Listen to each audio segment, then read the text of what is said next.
I remember it like it was yesterday. I was 26, full of life and not a care in the world, hanging out with a couple of friends at a local bar. That's when Alex walked in. He was a friend of a friend, someone I'd never met before. The moment our eyes met, something clicked. It wasn't love at first sight or anything cheesy like that, but there was a definite spark. "Hey, you must be the famous Alex I've heard so much about," I said, extending my hand with a playful grin. "Famous, huh? Can't say the same about you, but I'm sure I'll remember you after tonight," he shot back, shaking my hand with a firm grip. His smirk was cocky, but there was a twinkle in his eye that made me laugh. We spent the rest of the night talking, joking around, and getting to know each other. It wasn't just the booze talking, we genuinely clicked. Our friends noticed too, nudging each other and giving us knowing looks. "So, what do you do, Erica?" Alex asked, sipping his beer. "I'm stuck in an office job for now. Dreaming of bigger things, though. What about you?" I replied, rolling my eyes at my own situation. "I work in sales. It's alright, pays the bills. But like you, I've got bigger plans," he said with a shrug, as if it wasn't a big deal. The night flew by, and before I knew it, it was time to head home. Alex offered to walk me to my car, a gentlemanly gesture that surprised me given his earlier cockiness. "Hey, I had a really good time tonight. Can I see you again?" he asked, almost hesitantly, as we reached my car. I smiled, feeling the butterflies in my stomach. "I'd like that. But only if you promise to tone down the cockiness a bit." He laughed, the sound warm and genuine. "Deal. But you've got to promise to keep up with my witty banter." "Deal," I said, shaking his hand again. This time, it felt like an agreement on more than just another meetup. It felt like the beginning of something special. We exchanged numbers, and I drove home with a silly grin plastered on my face. I couldn't stop thinking about him. There was something about Alex that felt right, like a puzzle piece I didn't know was missing. Over the next few days, we texted nonstop. Our conversations were filled with jokes, teasing, and getting to know each other on a deeper level. It was refreshing to meet someone who could match my sass and not get offended. A week later, we went on our first official date. It was nothing fancy, just dinner at a local diner, but it was perfect. We talked about everything and nothing, from our dreams and ambitions to our favorite TV shows. "You know, I never thought I'd meet someone like you in a place like this," Alex said, his tone serious for once. "Yeah? What's that supposed to mean?" I teased, raising an eyebrow. "It means, I'm glad I came to that bar that night. I'm glad I met you," he said, reaching across the table to take my hand. I felt a warmth spread through me. "Me too, Alex. Me too." That night, as I lay in bed, I couldn't help but feel like my life was about to change. Little did I know just how much it would. Meeting Alex was the start of a journey, one that would bring laughter, tears, and challenges. But at that moment, all I knew was that I had met someone special, someone who could potentially be my partner in crime, my confidant, my friend. And maybe, just maybe, something more. The days that followed were a whirlwind of emotions and excitement. Every text, every call, every date felt like a step closer to something undefined but undoubtedly special. Alex was different from anyone I'd ever met. He was real, raw, and refreshingly honest. He didn't put up a front or try to impress me with grand gestures. He was just himself, and that was more than enough. Our banter was endless, and it was during these moments of playful disagreement that I found myself falling for him. It wasn't just about the laughter and the jokes, it was the comfort and ease I felt around him. I could be my true self, and he not only accepted that, he embraced it. As the weeks turned into months, our connection deepened. We shared our dreams, our pasts, and our hopes for the future. Alex became not just a significant part of my life, but a part of me. I couldn't imagine my days without him, without our talks, without his presence. And so, a year after that fateful meeting at the bar, We made a decision that would forever change our lives. We decided to get married. It wasn't a decision we took lightly, but one that felt natural, like the next step in our journey together. Life took a turn when Emma was born. I stepped into the role of a stay-at-home mom with open arms, a decision Alex and I agreed upon. But as the days turned into months, and months into years, I noticed a shift in Alex. The man I fell in love with, who used to make me laugh until my sides hurt, was fading away, replaced by someone I hardly recognized. "Another day, another mess, Erica," Alex muttered, stepping over toys scattered across the living room floor after a long day at work. His tone, once filled with warmth, now dripped with disdain. I looked up from where I was sitting, trying to sort through bills and manage our household finances, a task that had become increasingly challenging. "Emma's just being a kid, Alex. I'll clean it up in a bit," I said, attempting to keep the peace. "Maybe if you did more around here, I wouldn't come back to a pigsty every evening," he snapped, his frustration evident. His words stung. I spent my days chasing after our energetic 5-year-old, trying to keep our home in order, and yet, it was never enough. "I'm doing the best I can," I replied, my voice barely above a whisper, the fight draining out of me. "Your best? That's a laugh. Look at you, what do you even do all day?" Alex scoffed, his gaze scanning over me in a way that made me shrink back. I bit my lip, fighting back tears. This wasn't the Alex I knew. "I take care of our daughter, our home." "I'm trying, Alex." He shook his head, disappointment etched across his face. "Trying? You call this trying? You've let yourself go, and this place, it's a mess. I work all day, and I come back to this." I wanted to scream, to argue, to defend myself, but the words wouldn't come. Instead, I turned my attention back to the bills, a lump in my throat. Silence filled the room, the tension thick. The next morning, I tried to shake off the hurt from our conversation. Emma needed me, and I refused to let Alex's harsh words dampen my spirits in front of her. We were in the kitchen, her laughter filling the space as I made pancakes, a temporary reprieve from the tension. "You're the best, Mommy," Emma said, her smile bright and genuine. I ruffled her hair, grateful for her innocent joy. "Thanks, sweetie. You make everything better." But the brief moment of happiness was shattered when Alex walked in, his expression sour. "Pancakes on a weekday? What are you trying to do, spoil her? And make us all late?" I sighed, bracing myself for another argument. "It's just pancakes, Alex. It won't hurt." He grabbed a coffee, his eyes rolling. "Whatever. Just make sure she's ready on time. I don't need to be late because of your little cooking show." As he left the room, Emma's smile faded, replaced by confusion. "Daddy's mad again?" I forced a smile, not wanting her to worry. "Daddy's just tired, honey. Eat your pancakes, okay?"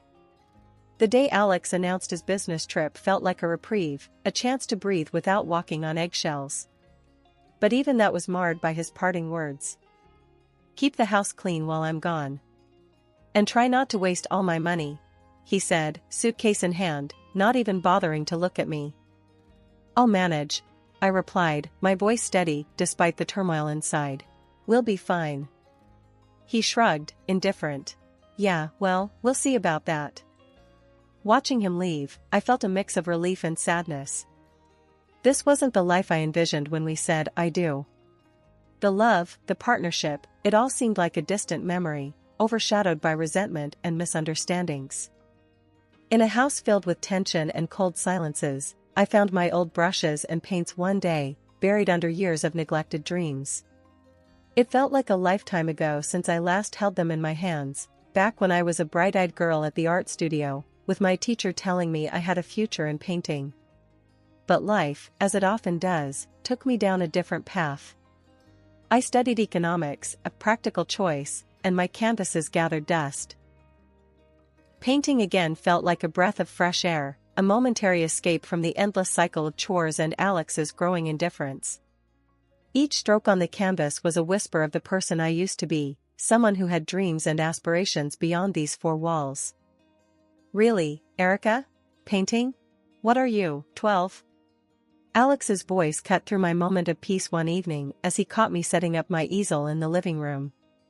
His parents were visiting, and they all stood there, staring at my setup like it was a joke.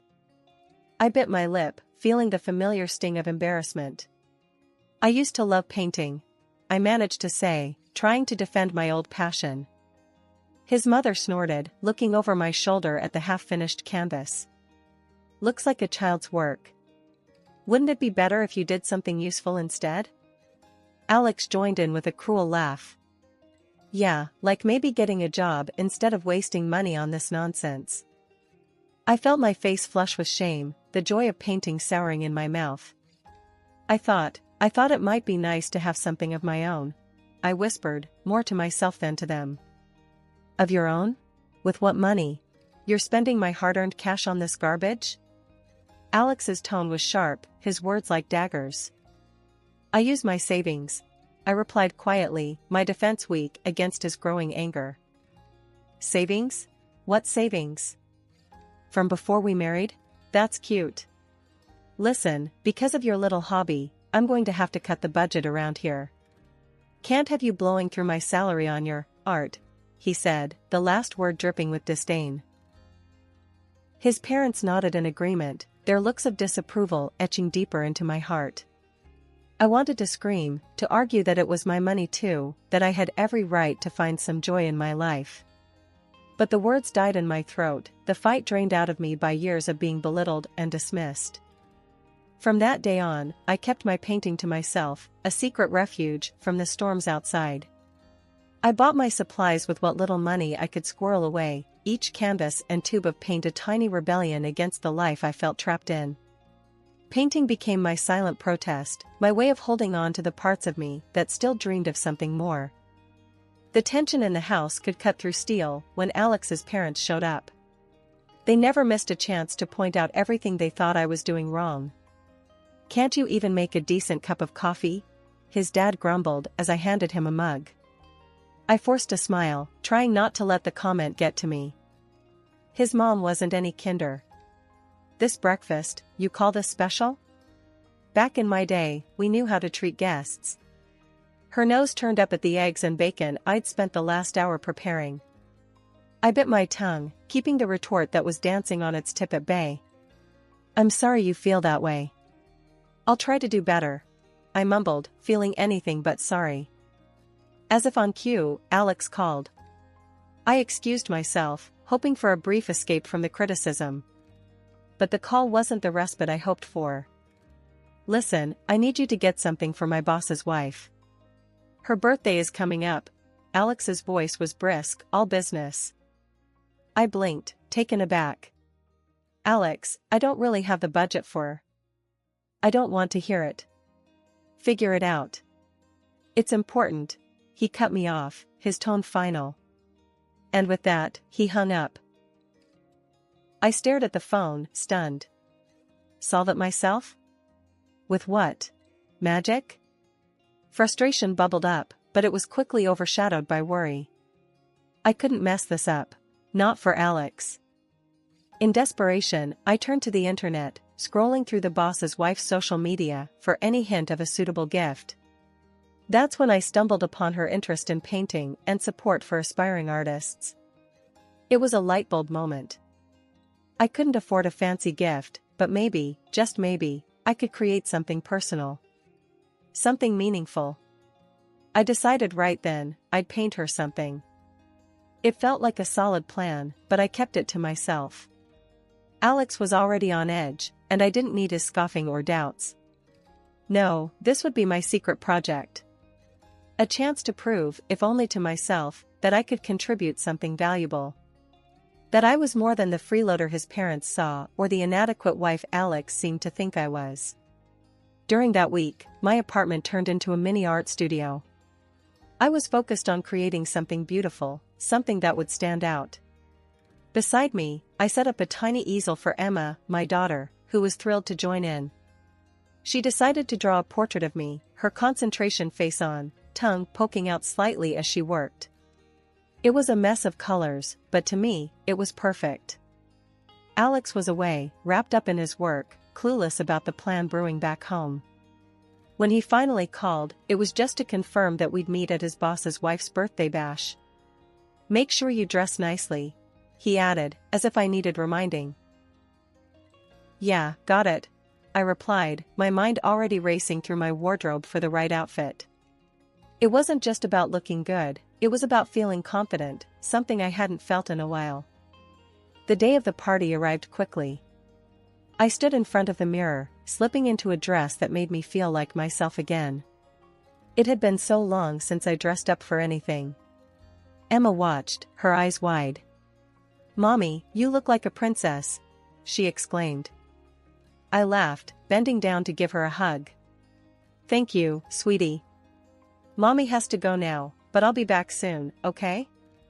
Emma nodded, clutching the portrait she made of me. "Good luck, Mommy. Give your painting to the lady." With a deep breath, I grabbed my painting, now beautifully wrapped, and headed out. The drive to the mansion was a blur of nerves and anticipation. As I parked and stepped out, the enormity of the house hit me. It was more like a palace, with lights illuminating the grand architecture. I paused at the entrance, taking a moment to gather my courage. Inside, the sounds of laughter and music floated out, a world so different from my own. It wasn't just about giving a gift anymore, it was about proving to myself that I could stand tall in this crowd, that I was more than just Alex's wife or a stay-at-home mom. With a final deep breath, I stepped inside, my head held high, ready to face whatever came my way. This was it, the moment of truth. I was ready to join this society, to show them and myself what I was capable of. Stepping into the grandiose hall of the boss's mansion, the chandeliers overhead and the murmur of high society filled the air. I hadn't taken 2 steps before Alex found me, his eyes scanning me up and down with a frown. "What are you wearing, Erica? Look around you, do you see anyone else dressed like that? You stick out like a sore thumb," he hissed, not even bothering to hide his disappointment. I glanced around, noticing the elegant dresses and perfectly coiffed hair of the other women. I felt out of place, my confidence wavering under his critical gaze. "I thought I looked okay," I muttered, feeling small. Before I could defend myself further, he noticed the wrapped canvas under my arm. "Don't tell me that's what I think it is. You didn't." I nodded, clutching the painting a bit tighter. "It's a gift for your boss's wife. I thought she'd like it." Alex's face turned red, his anger palpable. "You thought? Are you a fool? This is a disaster. You're going to embarrass me in front of everyone with your amateur art." His words stung, but before I could respond, his loud complaints caught the attention of the very people we were talking about. The boss and his wife approached, curiosity and concern mixing on their faces. "What's all this about, Alex?" his boss asked, eyebrows raised. Alex, trying to regain composure, forced a laugh. "Oh, nothing much. My wife here thought it'd be a good idea to gift your wife one of her paintings. I tried to tell her it's not appropriate, but you know how it is." The guests around us snickered, their eyes on me, waiting to see my next move. The boss's wife, however, seemed intrigued. "I'd love to see it. I appreciate all forms of art," she said, her voice kind and encouraging. With trembling hands, I unwrapped the painting, revealing my work. The room fell silent as everyone waited for her reaction. The boss's wife studied the painting, her eyes moving over every detail. Then, her face broke into a genuine smile. "This is wonderful. Truly, you have a gift. How thoughtful of you to create something so personal." Alex's mouth hung open, his earlier bravado gone. The guests, too, were taken aback, their laughter dying down as they realized their mistake. I'm glad you like it," I stammered, a mix of relief and pride washing over me. The boss clapped Alex on the back, a knowing look in his eyes. "Looks like your wife knows how to make an impression, Alex. Well done." As the crowd dispersed, some throwing me impressed looks, Alex stood there, his earlier criticisms unspoken now. The boss's wife, intrigued by my unexpected gift, led me away from the bustling party to a quieter part of the mansion. The walls of this secluded room were adorned with an impressive array of paintings, each telling its own story. As we moved from one piece to the next, our conversation flowed effortlessly, delving into techniques, styles, and the stories behind the canvases. "I'm quite surprised," she admitted, her eyes reflecting genuine interest. "You understand art deeply, Erica. Ever thought of organizing your own exhibition?" Her question caught me off guard, sending waves of embarrassment and excitement through me. "Me? An exhibition? I wouldn't even know where to start," I stammered, the idea seeming as distant as the stars. It was then Alex found us, his timing as impeccable as ever. Overhearing the tail end of our conversation, he laughed, the sound harsh and unwelcome. "An exhibition? For what? Her kitty scribbles? Come on, let's go home. This party's over for us." The boss's wife's expression shifted from warm to cold in an instant, clearly not pleased with Alex's interruption or his demeaning words. I felt a rush of embarrassment, but also a spark of defiance. For once, I wasn't going to let his words dictate how I felt about myself or my art. "No, Alex," I said, my voice steady, stronger than I felt. "I'm not going home. Not yet. I want to explore this idea, my own exhibition." His face turned a shade of red I hadn't seen before, his eyes wide in disbelief. Without another word, he stormed off, leaving a trail of awkward silence behind him. The drive home later that night was a battle between elation and dread. I had stood up for myself, but at what cost? As soon as I stepped through the door, Alex was there, his anger boiling over. "You've embarrassed me. In front of my boss, my colleagues. What were you thinking?" he yelled, pacing back and forth. I took a deep breath, my decision made in the clarity of his tirade. "I was thinking about my future, Alex. A future where I'm more than just your wife, more than a housekeeper. If that embarrasses you, then maybe we shouldn't be together." His ranting stopped, his face a mix of confusion and shock. "What are you saying? You want a divorce?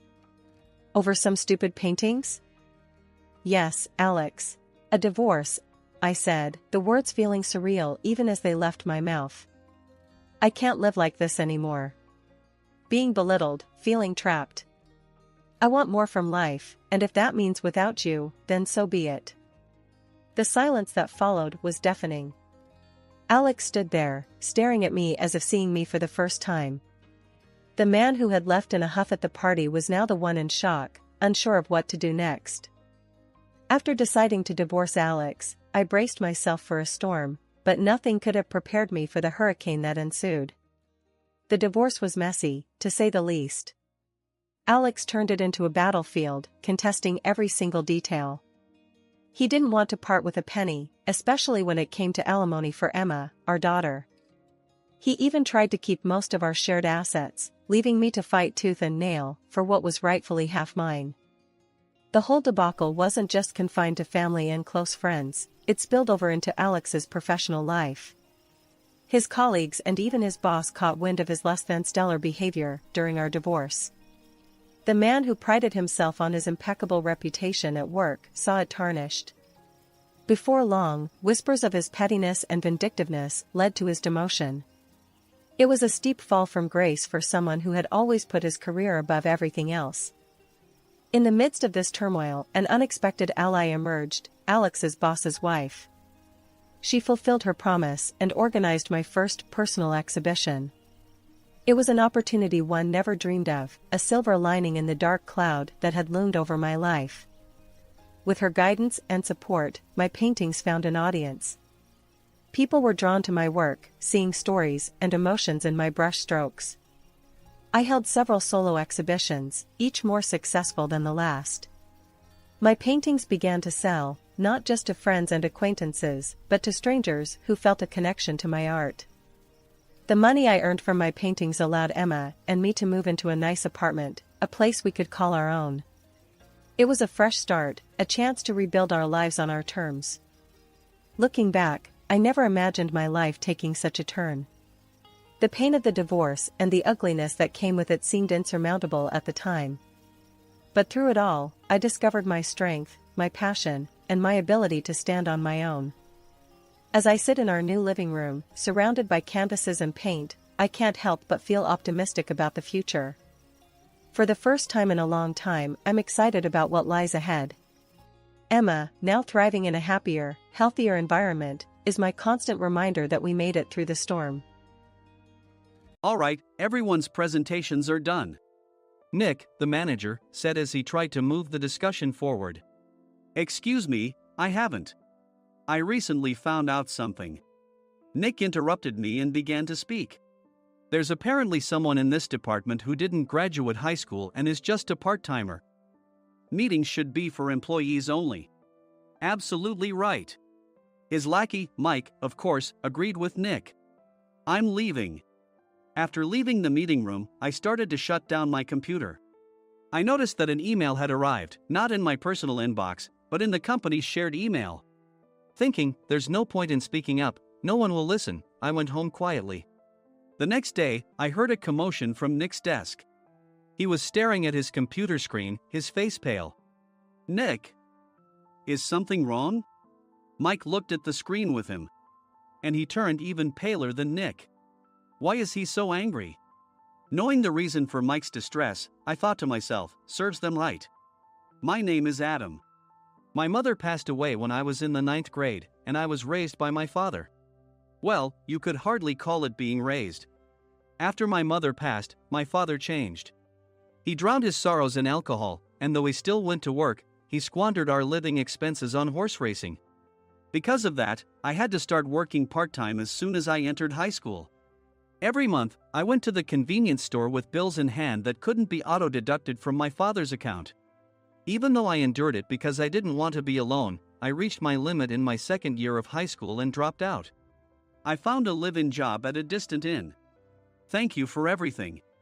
The day I left home, my father, still staring at the TV, spoke. Take care. That was our last conversation. Back then, 18 wasn't the age of majority, so I needed my father's permission to work, and I couldn't hide my place of employment. Yet, my father never visited me even once. I kept working just to survive, and before I knew it, I was 42. Years of hard work paid off, and I was transferred to the headquarters. I was thrilled to be recognized by the company, as I thought I'd be working in the field until retirement due to my lack of formal education. Listen up. Our work can change the future of our employees. Don't drag us down. On my first day after the transfer, Nick, dressed in an expensive suit, spoke sternly. There was a reason for this. Our inn was located in a prominent tourist destination, known so well that everyone in the state could sing its commercial jingle. At its peak, we had 5 locations within the state. But that was long ago.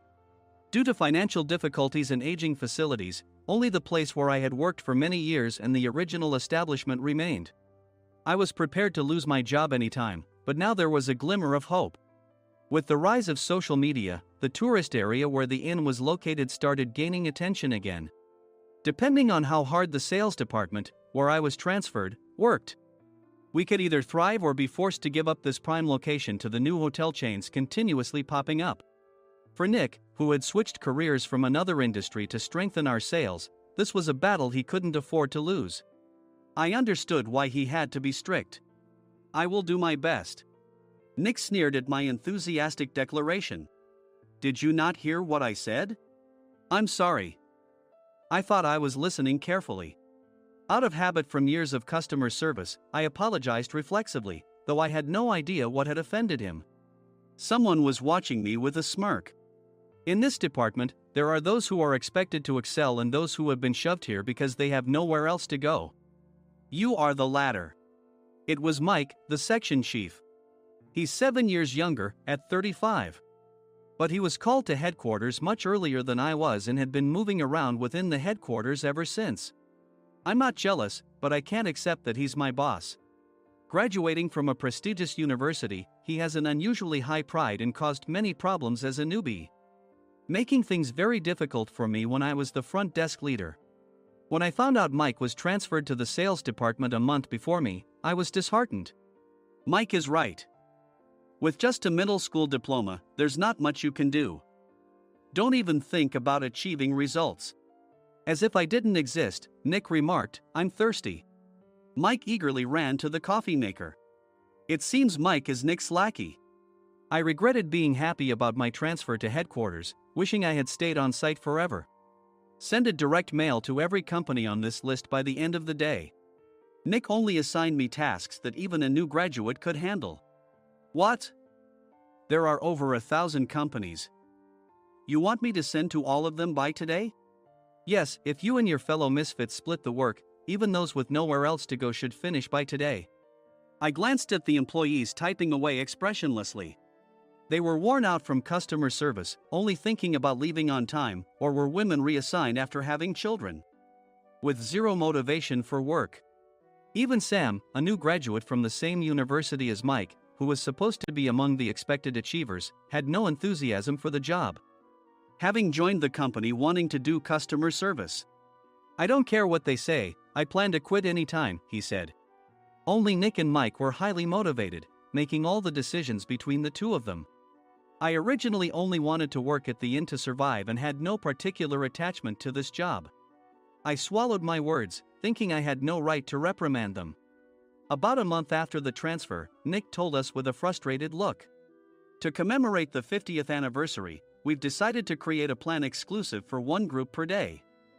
Originally, Mike and I were supposed to come up with it, but our president, Mr. Thompson, insists on hearing everyone's opinions. So, you all get a chance. As Nick explained, Mike began handing out prints. Make sure not to embarrass Nick. If your ideas are half-baked, you'll have to redo them. It seemed that they had printed his handwritten notes by Mr. Thompson, which included several questions and a section for free responses. It made sense why Nick had to seek our input, given that all responses had to be submitted to Mr. Thompson. We were given a week to think about it, and a meeting was scheduled to compile our ideas. My plan is to let guests enjoy both the old and modern America. Nick began the presentations. Guests would watch a master confectioner at a nearby traditional sweet shop make sweets in front of them. The welcome drink would be premium tea in a bottle. Nick's plan was certainly attractive. After his presentation, Nick called on us to present in the order we were seated. Just as I stood up for my turn. "All right, everyone's presentations are done." "Excuse me, I haven't. I recently found out something." Nick interrupted me. "There's someone in this department who didn't graduate high school and is just a part-timer." He was likely talking about me. I joined the company as a part-timer and was made a full-time employee when I turned 20. That was 20 years ago, so Nick and Mike probably had no chance to know until recently. Meetings should be for employees only. Absolutely right. After that, Nick kept creating opportunities to solicit everyone's opinions, purposefully excluding me from speaking. The meeting unexpectedly heated up and went past the scheduled end time. A few people asked to leave, and the discussion continued with the remaining few. "Still here?" Normally, you'd leave in that situation. Though I had no attachment to the job initially, hearing kind words from customers made me want to make them happier. For someone like me, with nowhere to go, the inn was my home and customer service was my life. I felt pathetic about my current self. "I'm leaving." I left the conference room and started shutting down my computer. I noticed an email had arrived, not in my personal inbox, but in the company's shared email. Thinking no one would listen to what I had to say anyway, I quietly went home. The next day, while preparing the DM as instructed, I heard a commotion from Nick's desk. In his haste to stand up, he hit his knee on the desk. He stared at his computer screen, his face pale. "Nick? What's wrong?" Mike, thinking he should be the first to rush over, approached Nick while still wearing his coat. He peered at the screen with Nick. And he turned even paler than Nick. Why is he so angry? Who is responsible for this company? Nick, more irritated than ever, asked, and Mike answered without checking. Probably Sam. Sam wasn't there because he was attending a morning training session for new hires. Nick gave up on getting angry and returned his gaze to the screen. They were looking at an email that arrived right after the end of the working day yesterday. Apparently, no one, including me, had checked it before leaving. The email was from a large company that used us for their annual employee trips. The president and executives of that company also frequently used our services personally. President of the company, Mr. Mason himself, had declared that neither he nor his company would ever use our services again. Well, some companies cancel their employee trips or stop using our services due to financial struggles. Let's just move on. Mike kept wiping the sweat from his forehead with a handkerchief.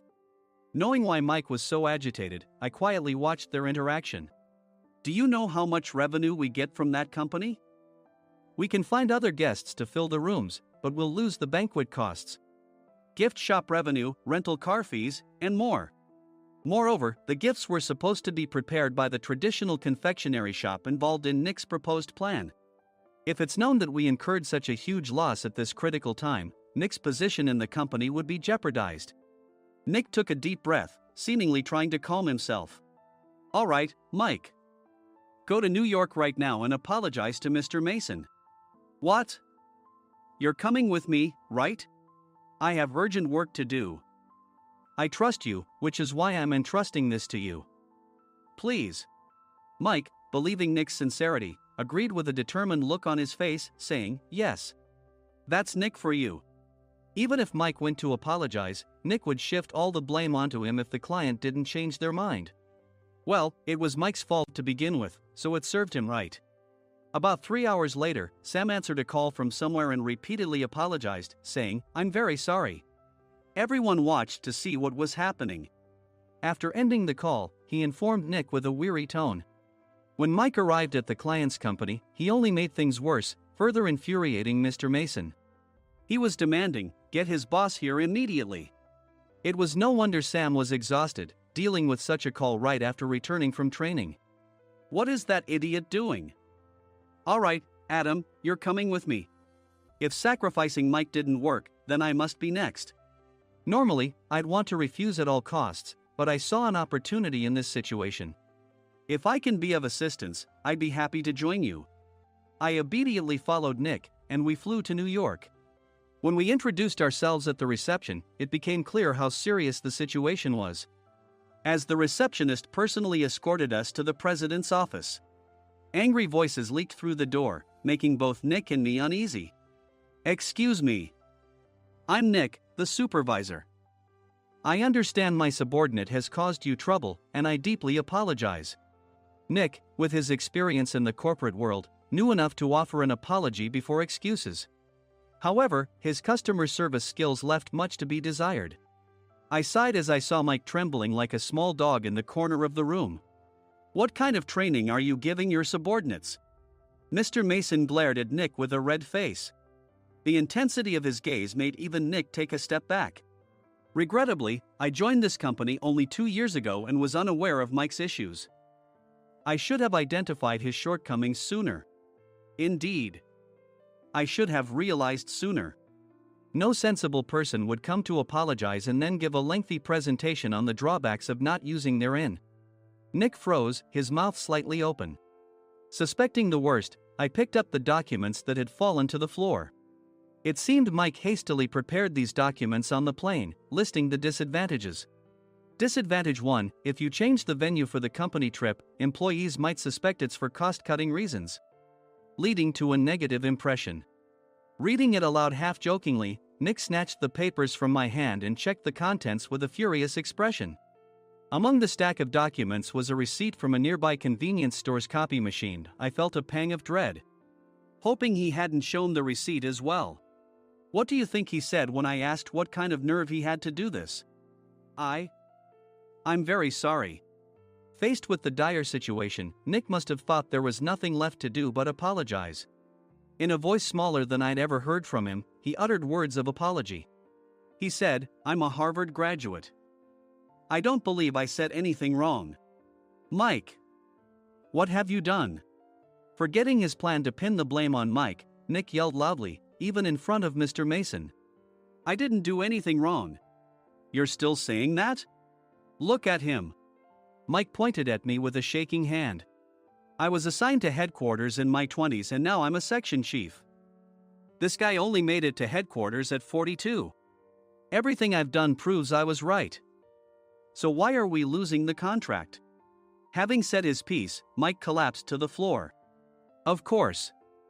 You were sent there because you had nowhere else to go. Mike never expected to hear such words from someone he looked down upon. He lunged at me, and Nick hurriedly stepped in to stop him. Mr. Thompson told me Mike is a quick thinker, and to take good care of him. There's no way he was pushed aside. Don't make things worse here. He didn't say quick thinker, he said only quick-witted, didn't he? I don't remember that part. I recalled the many troubles Mike caused when he was a newbie. When Mike was on the front line, his pride was so high that he never apologized to customers. Customer service, especially in our job, doesn't work alone. It brings both good and bad situations. If the front staff or housekeepers made mistakes, or the cleaning company didn't properly clean a room, one had to apologize to the customers regardless of personal fault. Mike, in such situations, would never apologize, insisting he wasn't at fault. This often angered customers, and as the front desk leader, I frequently had to apologize on his behalf. He caused complaints and disrupted operations, which is why he was quickly moved to headquarters. In departments where he didn't interact directly with customers, his quick thinking was beneficial and things went well. But it seemed his flaws were starting to show. Corporate reservations are supposed to be entered into the system by the sales representative. But a quick check yesterday revealed that more than 10 items were missing from the client's reservation. The handover document clearly stated what needed to be prepared. Why didn't you enter it into the system? Why do we have to give them special treatment? Filling rooms near the banquet hall, setting up all the food in advance. Specifying the brand of wine, they're too demanding. No wonder he always angered customers, I thought, feeling a headache coming on. Grouping them in rooms near the banquet hall is for our benefit too. It makes it easier for the staff to set up beds and serve breakfast since everyone's schedule is synchronized. As for the other requests, Mr. Mason suggested them to lighten our load. I didn't know that. Nick finally seemed to realize that Mike was the one who had angered the client. What did you say to them? I just told them we wouldn't give them special treatment anymore. We shouldn't waste effort on things that don't bring in money. I was utterly exasperated at his lack of understanding of customer service. Of course, we shouldn't comply with unreasonable demands. But carrying over successful practices from past stays makes customers feel remembered and enhances their experience. Good memories encourage repeat visits. That's part of our job. I looked down at Mike, who was sitting on the floor. In our job, nothing is a waste.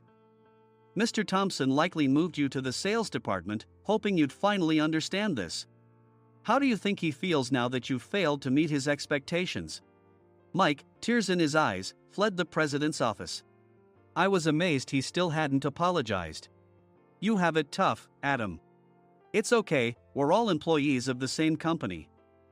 I deeply apologize for this disrespectful incident. Especially after all the care you've shown us.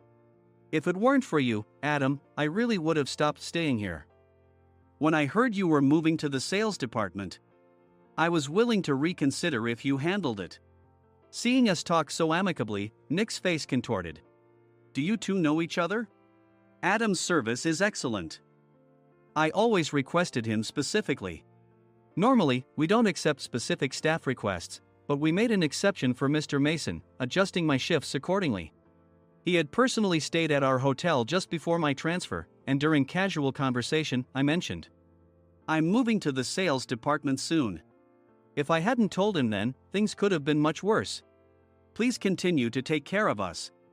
I look forward to it. On the return flight, Nick awkwardly offered me a can of beer. It's still working hours. Of course, I had no intention of forgiving him for a single beer. Nick might try to pin everything on Mike and avoid any consequences. While pondering this, a startling fact came to light. Nick, the tea bottles for the plan have arrived. I handed Nick a bottle labeled with our inn's name. They look good. What are you talking about? These are plastic bottles.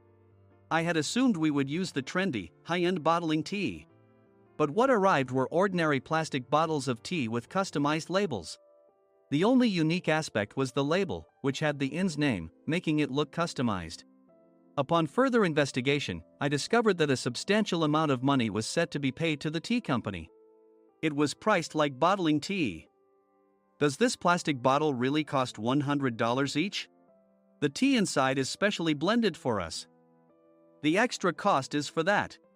Wouldn't it be better to use another tea company? Or is there a specific reason we must use this one? As Nick continued to make excuses, I showed him a printed email. I informed the tea company's president, Mr. Mitchell, that we discovered irregular payments and he confessed. He said you two were high school classmates and planned to split the extra money. That idiot. Why did he confess? That's not important. You should worry about yourself, this could turn into a police matter. Opening the bottle cap, I suggested. How about calming down with this tea? It supposedly has a relaxing effect. Nick drank the tea frantically. In the following days, decisions were made about their fates. Mike was reassigned to the General Affairs Department, with no chance of transfer or promotion, as per Mr. Thompson's orders. As for Nick, since the payment to the tea company hadn't yet been made, he narrowly avoided legal trouble. Instead, he was encouraged to leave the company, and to avoid further complications, Nick submitted his resignation. Rumor has it that connections between HR departments have made it difficult for him to find new employment. Even though it was good to have those two gone, something unexpected happened in the sales department. Everyone became motivated and united in refining the 50th anniversary plan. In the end, my plan was adopted. We collaborated with the Tourist Information Center to provide personalized guides. The plan, tailored to the number of guests, was truly special for the 50th anniversary. Hey, is Adam's family coming to stay? I immediately booked that special plan for my family.